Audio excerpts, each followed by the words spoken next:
గంటలో నీకేం పని ఇక్కడ? జగన్ గారు దెబ్బతో వెళ్ళి నాకు ఏడుపు వచ్చింది, భోజనం కూడా చేయలేదండి ఆ రోజు. జగన్ గారండి ఇంటికి తెచ్చిన పథకాలు మంచిగా చేస్తున్నారండి.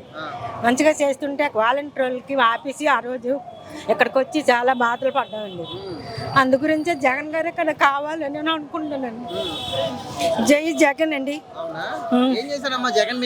చాలా బాగా చేశారు. ఏం పని చేశారండి? అంత దెబ్బలు తాయిలిందా మన గురించి? అతను దెబ్బల కాయలు అవసరమా? అతను దెబ్బల కాయలు అతను కూర్చుని తిన్నా తరగదు. ప్రజల గురించి అన్ని చెప్పక పథకాలు తెస్తుంటే వారులాగా మరి చంద్రబాబు నాయుడు రాయలసీమ కొట్టండి అన్నాడా? ఆ మరుసనాడే రాళ్ళతో కొట్టారు.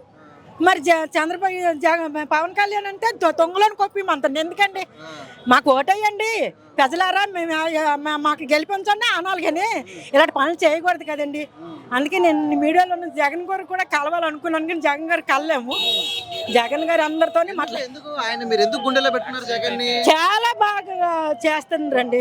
యాక్సిడెంట్లో కూడా నాకు కాలు బాగాలేకపోతే యాక్సిడెంట్ నాకు బాగా చేశారు జగన్ గారు అండి. అది ఆరోగ్యశ్రీ దీన్ని బట్టి అయ్యిందండి. చాలా చాలా చాలా చాలా బాగా చేస్తుండ్రండి. ఎంతమంది వచ్చినా అతనికి ఏం చేయలేదు. మరి ఆ రోజు నేను ఇలా టీవీ చూసినప్పుడే దెబ్బ తెలుస్తుంది, నేను తట్టుకోలేకపోయానండి. అసలు అన్నం తినలేకపోయాను. అలాగే రాత్రి అంతా ఏడ్చుకుని ఉన్నాయి అన్నమాట.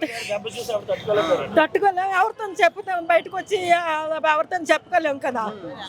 మరి చంద్రబాబు నేను అధికారంలోకి వస్తే జగన్ కన్నా ఎక్కువ చేస్తాను. ఉట్టిదే ఏం చేయరు. మరి అగ్రిగోల్డ్ జగన్ గారికి ఇదే మాట చెప్పండి. అగ్రిగోల్డ్ న్యాయం చేయమనండి. అగ్రిగోల్డ్ ఉన్న డబ్బులు కూడా ఉండిపోయేవి. 10,000 ఉన్నప్పుడు 20,000 ఉన్నప్పుడు ఇచ్చారు జగన్ గారు అందరికీ. ఎక్కువ అమౌంట్ ఉన్న వాళ్ళకి ఇవ్వలేదు. చంద్రబాబు నాయుడు అంటే మీకు అగ్రిగోల్డ్ రాండి, బ్యాంకు పుస్తకాలు పట్టుకొని మీ బాండ్లు పట్టుకొని రాండి అని పోలీస్ స్టేషన్లు పెట్టాడండి. అక్కడ మాట కూడా తెరవలేదు. తెరవకుండా అంటే మరి వచ్చిన తర్వాత ఎగురుగోలు న్యాయం చేయలేదండి. జగన్ గారు చేస్తారని నాకు చాలా నమ్మకం అండి. అంటే 20,000 ఉన్నోళ్ళు 10,000 ఉన్నోళ్ళు చేశారండి. నాది 50,000 కదా, చేయలేదు. మరి ఇప్పుడు వస్తే చేస్తారేమో, అది తన ఇష్టం. జగన్ గారికి అడుగుతాను, చేయమండి, చెయ్యండి. అందరికీ చాలా అతను చేయగలడు, అంత సత్తా ఉంది అతనిలోన, అంత చాలా సత్తా ఉందండి. జగన్ తప్పకుండా గెలిచి ఇంకా ఎక్కువే గెలుస్తాడు. చంద్రబాబు పవన్ కళ్యాణ్ 10 మంది వచ్చినా ఏం చేయలేరు, అతను ఎంట్రీకే పీకలేరు. జగన్ గెలిస్తే తప్పక చెప్పిన మాట రేపు చెప్తారండి.